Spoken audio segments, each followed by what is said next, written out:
क्या होगा अगर आपको पता चले कि आप 20 साल की उम्र से पहले ही मरने वाले हैं? एक कभी ना ठीक होने वाली बीमारी और किस्मत ने आपकी मौत की तारीख लिख दी हो। ये कहानी है एक ऐसे लड़के की जिसकी किस्मत जन्म लेते ही तय कर दी गई थी। चेन चंगशन, एक ऐसा बच्चा जिसे हेवन ने ठुकरा दिया, लेकिन वो जिसने खुद को कभी हारने नहीं दिया। एक ऐसी दुनिया जहाँ पावर ही सब कुछ है, जहाँ cultivation, divine academies, powerful clans और एंशिएंट कंस्पिरेसीज रूल करती हैं।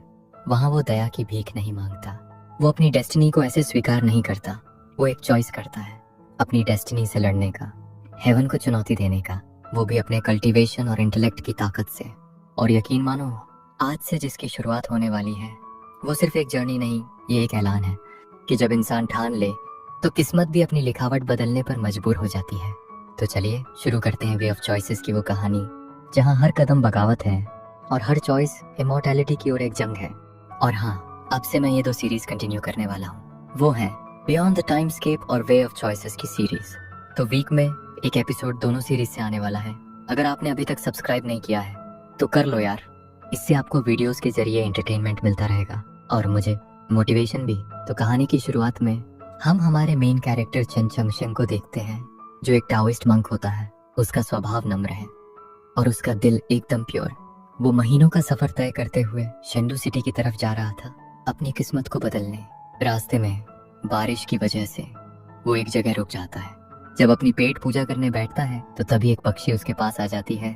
चेन चंगशन उस पक्षी की ओर देखता है और अपने नरम दिल के स्वभाव के कारण अपना खाना खुद न खाकर उस पक्षी को दे देता है और फिर वहां से आगे चलने लगता है अपनी आने वाली मंजिल की तरफ। जब चेन चंगशन कुछ आगे आता है तो उसे अपने सामने 2 रास्ते नजर आते हैं और उसे समझ नहीं आ रहा होता है कि कौन सा रास्ता उसे शेंडू सिटी की तरफ ले जाएगा। तभी वो पक्षी वहां आ जाता है जिसे चंगशन ने अपना खाना दिया था। वो पक्षी चंगशन के हाथों से मैप लेकर एक डायरेक्शन की ओर उड़ जाता है। चंगशन ये देखकर उसका पीछा करने लगता है। तभी वो पक्षी एक पत्थर पर उसका मैप गिरा देता है और वहीं पास के एक पेड़ पर अपने घोंसले में जाकर बैठ जाता है। चंगशन जैसे ही अपना मैप उठाता है, वो देखता है कि उस पत्थर पर शेंडू सिटी लिखा हुआ है। ये देखकर वो ऊपर उस पक्षी की ओर देखता है, खुशी से झुककर उसका शुक्रिया करता है और शेंडू सिटी की तरफ उसी रास्ते आगे निकल जाता है। शेंडू सिटी में तियांदाओ एकेडमी सबसे फेमस मानी जाती है। यहाँ ज्वाइन करने के लिए हमेशा लोगों की भीड़ लगी होती है। तभी हम देखते हैं एकेडमी के बाहर नोटिस बोर्ड पर लिखा था, जो भी इस डोर को ओपन करेगा वो आगे रिटन एग्जाम के लिए क्वालिफाई होगा। और हमें दिखाया जाता है एक मोटा लड़का उस डोर के सामने खड़ा होकर अपनी पावर का इस्तेमाल करके उस डोर को ओपन करने की कोशिश करता है, मगर रिजल्ट में दरवाजे के मैकेनिज्म ने उसे दूर फेंक दिया। ये देखकर वहाँ खड़े लोग उस मोटे लड़के का मजाक उड़ा रहे थे, मगर वहीं चंगशन ने उसका मॉरल सपोर्ट बढ़ाते हुए वो खुद आगे बढ़ जाता है टेस्ट देने के लिए। पर तभी एक कल्टीवेटर चंगशन को रोकते हुए उसका पल्स चेक करते हुए चंगशन की कल्टीवेशन लेवल पता लगाने की कोशिश करता है और अपने साथियों से चंगशन का मजाक उड़ाते हुए कहने लगा, अरे ये तो मैरो क्लेंजिंग छोड़ो, इसका तो बेसिक डिवाइन कॉन्शियसनेस ही नहीं है और ये यहाँ आया है टेस्ट देने के लिए। चंगशन उससे अपना हाथ छिटक के और ग्रीट करते हुए नम्र आवाज में कहता है, मेरा नाम चेन चंगशन है और मैंने अभी तक कल्टीवेशन शुरू नहीं किया है। मैं इस एकेडमी में कल्टीवेशन सीखने के लिए ही आया हूँ। तभी वो बंदा शॉक होते हुए चंगशन से कहता है, ये एक नंबर 1 एकेडमी है। यहाँ लोग कल्टीवेशन की शुरुआत करने नहीं आते, बल्कि यहाँ तो बस जीनियस लोगों को ही अलाउ किया जाता है। मगर चंगशन उसे नजरअंदाज करते हुए आगे उस डोर की तरफ बढ़ जाता है। वहाँ खड़े बाकी लोग उसका मजाक उड़ाते हुए आपस में ही शर्त लगा रहे होते हैं कि ये कितनी दूर फेंका जाएगा। लेकिन चंगशन उन सबको इग्नोर करते हुए उस डोर के सामने खड़े होकर उस फॉर्मेशन डिस्क को अपने माइंड में स्टडी करने लगता है, जो कि सेंसरी स्टोन और गेल अरे से बना हुआ है। सेंसरी स्टोन ट्रू एसेंस को अब्सॉर्ब करता है और उसकी कोर इसे लॉक कर देती है। अगर ट्रू एसेंस स्ट्रॉन्ग नहीं रहा तो स्टोन गेल अरे को एक्टिवेट कर देता है, जिससे उस बंदे को दूर पुश कर दिया जाएगा। चंगशन समझ गया था कि ये तो एक नॉर्थ विंड फॉर्मेशन है। वो अपने माइंड में ही उसका सोल्यूशन ढूंढना शुरू कर देता है। चंगशन ने भले ही कभी कल्टीवेट नहीं किया था, पर नॉलेज के मामले में कोई उसके बराबर नहीं है। उसने अपने माइंड के अंदर काफी सारे फॉर्मूलाज को टेस्ट करते हुए फाइनली वो उस फॉर्मेशन को ब्रेक कर देता है और डोर ओपन हो जाती है। ये देखकर वहाँ खड़े लोगों के मुंह शॉक से खुले ही रह गए। लेकिन तभी दरवाजे के उस तरफ से एक मास्टर तेजी से चंगशन की ओर अटैक करने के लिए बढ़ जाता है। वहीं अचानक एक बंदे की एंट्री होती है और वो अपने स्वॉर्ड से बीच में ही उस मास्टर के अटैक को ब्लॉक कर देता है। उस मास्टर का नाम था शाओ और वो तियांदाओ एकेडमी का एल्डर होता है। जिस बंदे ने उसे रोका था उसका नाम था टंग 36। टंग 36 एकेडमी का डिसाइपल होता है। वहीं वो एल्डर से कहता है, एल्डर साओ, तुम एक ऐसे बंदे को बुली कर रहे हो जिसने अभी तक कल्टीवेशन शुरू ही नहीं किया है। तुम्हें तो अपनी हरकतों पर शर्म आनी चाहिए। उतने में टियांदाओ एकेडमी के डायरेक्टर मो च्यू आ जाते हैं और एल्डर को कहते हैं, एल्डर साओ, तुम्हें अपने गुस्से पर काबू करना चाहिए। बताओ यहाँ क्या हुआ था जो तुम इतना भड़क गए। तभी साओ गुस्से में चंगशेंग की तरफ उंगली दिखाते हुए कहता है, इस लड़के ने हमारी डोर के मैकेनिज्म को ब्रेक कर दिया। उसे ये चीटिंग करने के लिए पनिशमेंट मिलनी चाहिए। वहीं चंगशेंग तुरंत एल्डर साओ और मो च्यू को रिस्पेक्टफुली जवाब देता है। नोटिस बोर्ड पर साफ लिखा हुआ है कि जो भी डोर को ओपन करेगा उसे एग्जाम देने का मौका मिलेगा। वहाँ पर दरवाजे को खोलने की पर्टिकुलरली कोई मेथड लिखी नहीं गई थी, इसीलिए मुझे नहीं लगता मैंने किसी रूल को ब्रेक किया है। मगर साओ झुकने के लिए बिल्कुल तैयार नहीं था। वो कहता है, तुम तो फर्स्ट लेवल मैरो क्लेंजिंग पर भी नहीं पहुंच पाए हो, तो तुमने हमारे टियांदाओ एकेडमी को ज्वाइन करने के सपने कैसे देख लिए।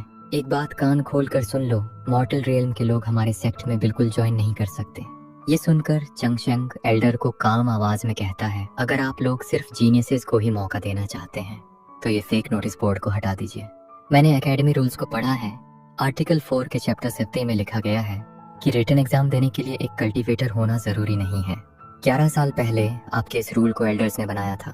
डायरेक्टर मो च्यू चंगशेंग की नॉलेज से काफी प्रभावित होते हुए उन्होंने चंगशेंग को एग्जाम देने के लिए अलाउ कर दिया। वहीं एल्डर साहब बिल्कुल भी खुश नहीं थे। तभी चंगशेंग एक और बंदे को भी एग्जाम देने के लिए रिक्वेस्ट करता है। वो और कोई नहीं, वही मोटा बंदा होता है जिसने चंगशेंग से पहले दरवाजे को ओपन करने का टेस्ट दिया था पर फेल हो गया था। तो मास्टर मो च्यू ने उसे भी इजाजत दे दी, जिसे देखकर एल्डर साओ के तो खून जलने लगा हो। वो चंगशेंग से कहता है, ये एग्जाम काफी ज्यादा मुश्किल है और तुम्हारे जैसा बंदा कभी उसे पास नहीं कर पाएगा। मगर चंगशेंग उससे बिल्कुल भाव नहीं देता और सीधे एग्जामिनेशन हॉल की तरफ चलने लगता है। एग्जाम हॉल में पहुंचने के बाद हमें दिखाया जाता है कि उन्हें कुल 36 वॉल्यूम दिए जाते हैं। हर एक स्क्रोल को पूरा करने के लिए 15 मिनट्स का वक्त दिया जाएगा।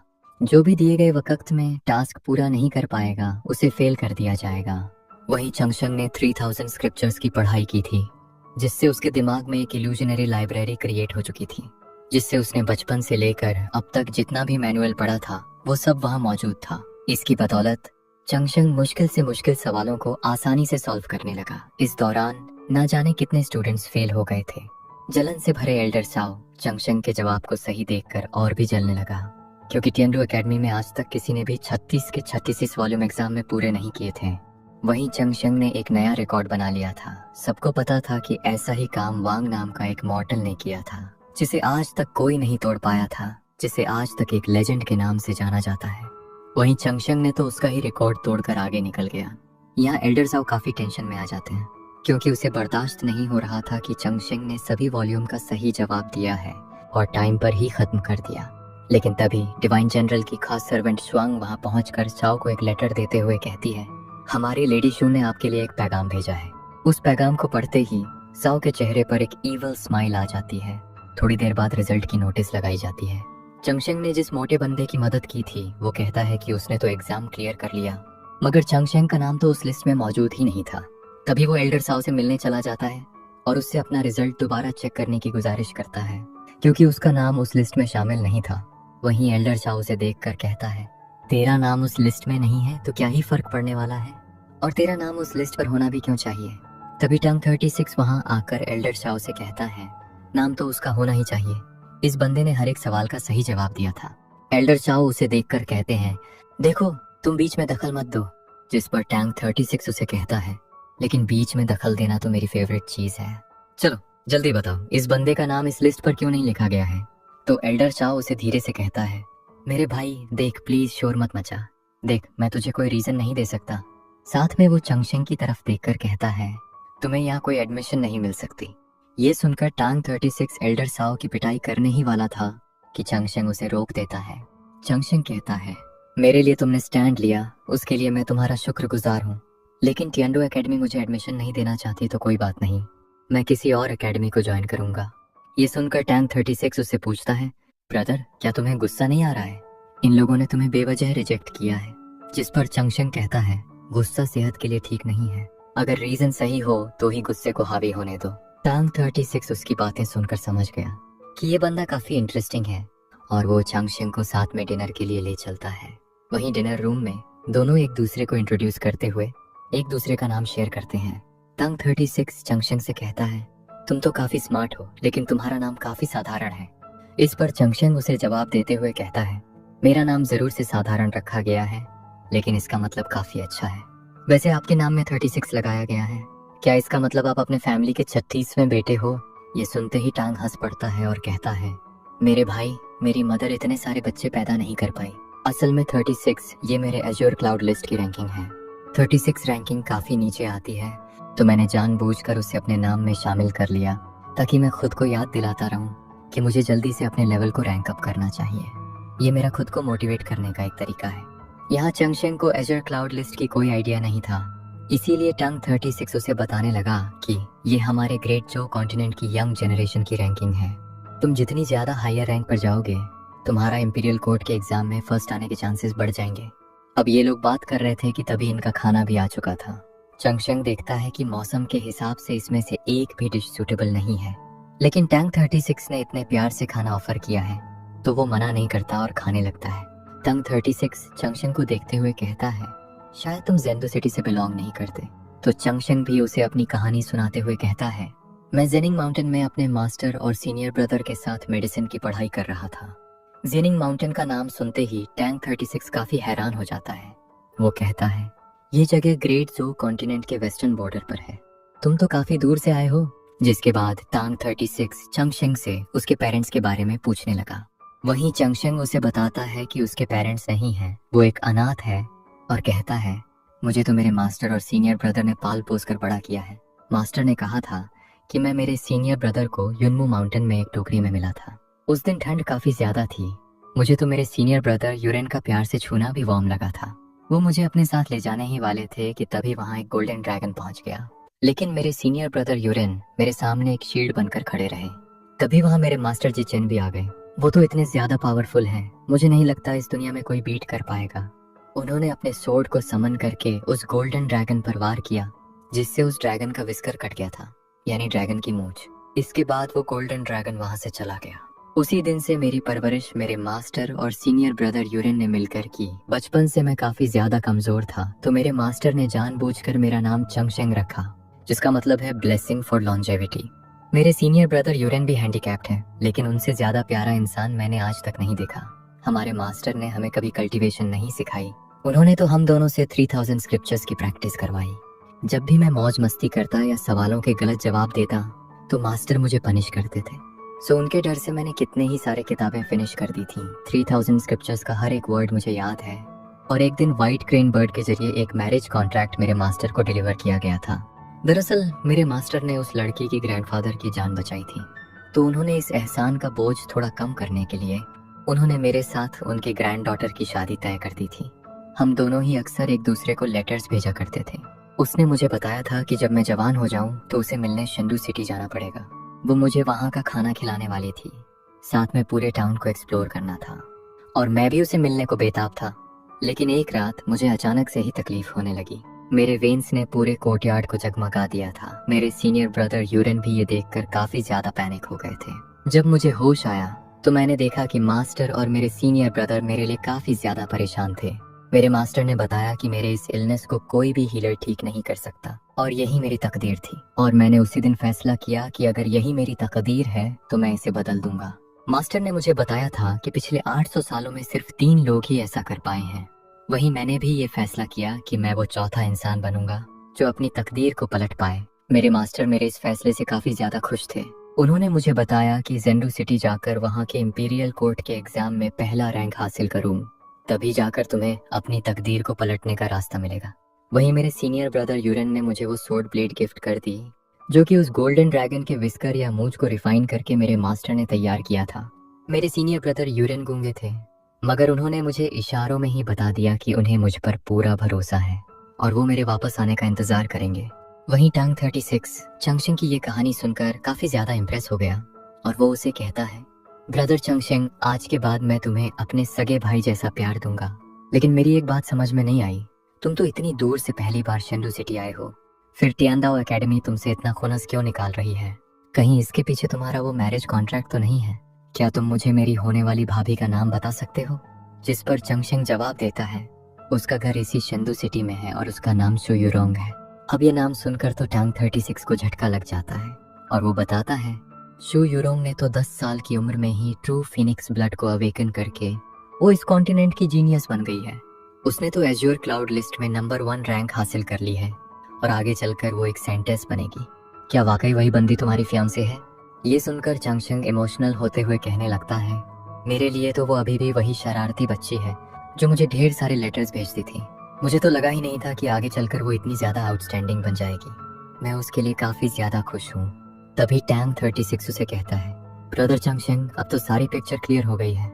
एकेडमी ने तुम्हें इसलिए निकाला क्योंकि डिवाइन जनरल शू को तुम्हारे बारे में पता चल गया होगा कि तुम शेंडू सिटी में पहुंच चुके हो। वो डिवाइन जनरल काफी ज्यादा ताकतवर है। अगर शू यूरोंग की शादी की बात टाउन में फैल जाती तो लोग उनसे काफी सवाल पूछेंगे कि शू यूरोंग का होने वाला पति तो माउंटेन का रहने वाला बंदा है। इससे उनकी रेपुटेशन बर्बाद हो जाती, खासकर तुम्हारे होने वाले ससुर जी की। उसका नाम सुशी जी है और वो अपनी बेइंसाफी के लिए काफी ज्यादा फेमस है। वहीं चंगशंग ये सारी बातें सोचकर थोड़ा परेशान हो जाता है। वो सीधे शू फैमिली की तरफ निकल पड़ता है। साथ ही वो अपने मन में कहने लगता है, मैं यूरोंग को जबरदस्ती रिश्ते में नहीं बांध कर रख सकता और ना ही मेरी वजह से उसकी मुश्किलें बढ़नी चाहिए। मेरी वजह से उसकी रेपुटेशन बर्बाद हो ये मैं बिल्कुल बर्दाश्त नहीं कर सकता। इसीलिए मैं खुद ही उसे ये मैरिज कॉन्ट्रैक्ट वापस कर दूंगा। लेकिन तभी यूरोंग के फादर सुशीजी वहां आ जाते हैं। सुशीजी पूरे ईस्टर्न रीजन का डिवाइन जनरल था। वो चंगशंग को देखते हुए कहता है, वो मैरिज कॉन्ट्रैक्ट मेरे हवाले करके शेंदू सिटी से दफा हो जाओ, वरना तुम कल का सूरज नहीं देख पाओगे। वहीं चंगशंग भी उसे रिस्पेक्ट देते हुए कहने लगता है, मैं खुद ही कॉन्ट्रैक्ट वापस देने ही जा रहा था, तो क्या मैं मिस शू यूरोंग को पर्सनली मिलकर ये दे सकता हूँ? जिसे सुनकर शीजी कहता है, तुम वो कॉन्ट्रैक्ट मुझे दे दो। लेकिन चंगशंग देने से मना कर देता है। चंगशंग जवाब देते हुए कहता है, मैं ये कॉन्ट्रैक्ट खुद अपने हाथों से मिस यूरोंग को देकर उनका शुक्रिया अदा करना चाहता हूँ। अगर वो सारे लेटर्स ना भेजे होते तो मैं कभी भी उनसे दोस्ती नहीं बढ़ा पाता। ये सुनकर शीजी काफी ज्यादा भड़क जाता है और कहता है, क्या तुम ये चाहते हो कि मैं अपनी बेटी को सेंटेस पीक से बुलाऊं तुम्हारे लिए, ताकि वो पब्लिकली खुद की बेइज्जती करे? हो सकता है वो तुमसे मिलने के बाद तुम्हें हमारे घर में पनाह दे दे, और शायद यही तुम्हारा इरादा है। इतना कहने के साथ ही शीजी अपने ब्लैक यूनिकॉर्न से उस पर हमला कर देता है। इस अटैक से चंगशंग घायल हो जाता है, लेकिन उसे पता था कि इस यूनिकॉर्न की वीकनेस कहाँ पर है, तो वो अपने नीडल्स का यूज करके उस यूनिकॉर्न को वहां से भगा देता है। जिसे देखकर शीजी कहता है, तुम तो कल्टीवेटर भी नहीं हो, क्या तुम्हें वाकई लगता है कि तुम मेरा मुकाबला कर पाओगे? और फिर वो अपने सोर्ड से ऑटम अरे ब्रेकिंग सेबर का इस्तेमाल चंगशंग पर करने वाला था। वहीं चंगशंग को ऑलरेडी इस टेक्निक का नॉलेज था और वो ये भी जानता है कि इस अटैक को डॉज करना इम्पॉसिबल होगा। यहाँ शीजी उसे कहता है, ये तुम्हारे पास आखिरी मौका है, बताओ क्या तुम वो कॉन्ट्रैक्ट देने के लिए तैयार हो? लेकिन चंगशंग जवाब देते हुए कहता है, वो ये कॉन्ट्रैक्ट सिर्फ यूरोंग को ही देगा, उसे बस यूरोंग से पर्सनली मिलकर उसका शुक्रिया करना चाहता था। ये सुनकर शीजी गुस्से में आकर मल्टीपल स्लैशेस चंगशंग पर रिलीज कर देता है। ये देखकर चंगशंग अपने माइंड में कोई सॉल्यूशन ढूंढने लगता है। उसने 3000 स्क्रिप्चर्स की पढ़ाई की थी। इस दुनिया में ऐसा कोई प्रॉब्लम एग्जिस्ट ही नहीं करता जिसका सॉल्यूशन उस स्क्रिप्चर में न लिखा हो। इसीलिए वो अपने माइंड में हर एक टेक्निक को चेक करने के बाद फाइनली वो थंडर को समन करके तेजी से आगे बढ़ने लगता है। शीजी ये देखकर हैरान हो जाता है कि इस लड़के ने गोल्डन नीडल का यूज करके लाइटनिंग को समन किया होता है। यहाँ चंगशंग अपने ड्रैगन ब्लेड लेकर शीजी पर अटैक करने उसके पास पहुंच गया था, मगर शीजी समय रहते एक जोरदार पंच चंगशंग पर कर देता है, जिससे वो दूर जाकर दीवार पर टकरा जाता है, जिसमें चंगशंग बुरी तरह से घायल हो जाता है। शीजी उसे देखकर इतना तो समझ गया था कि ये बंदा काफी स्मार्ट और बहादुर है। अगर ये जिंदा रहा तो आगे चलकर ये मेरे लिए मुसीबतें खड़ी कर देगा। शीजी तुरंत ही आर्मी ब्रेकर को एक्टिवेट करते हुए अपनी ब्लड ऑरा को रिलीज करता है, जिससे चंगशंग को पीछे की तरफ पुश कर देता है। साथ ही शीजी ने अपने सोर्ड को ऊपर रेज करके स्टार डोमेन क्रिएट कर देता है, जो कि देखने में काफी खतरनाक लग रहा था और दूर से टैंग 36 ने भी महसूस कर लिया था, जिसे देखकर वो समझ गया था कि उसका दोस्त खतरे में है और वो तुरंत वहां की ओर निकल जाता है चंगशंग की मदद करने। इधर शीजी चंगशंग से कहता है, मेरी बेटी के पास ट्रू फिनिक्स ब्लड है, इस दुनिया में उसके जैसा और कोई नहीं है। ये सुनकर चंगशंग जवाब देता है, अगर वो पावरफुल है तो क्या मुझे मौत मिलनी चाहिए? ये कहाँ का कानून है?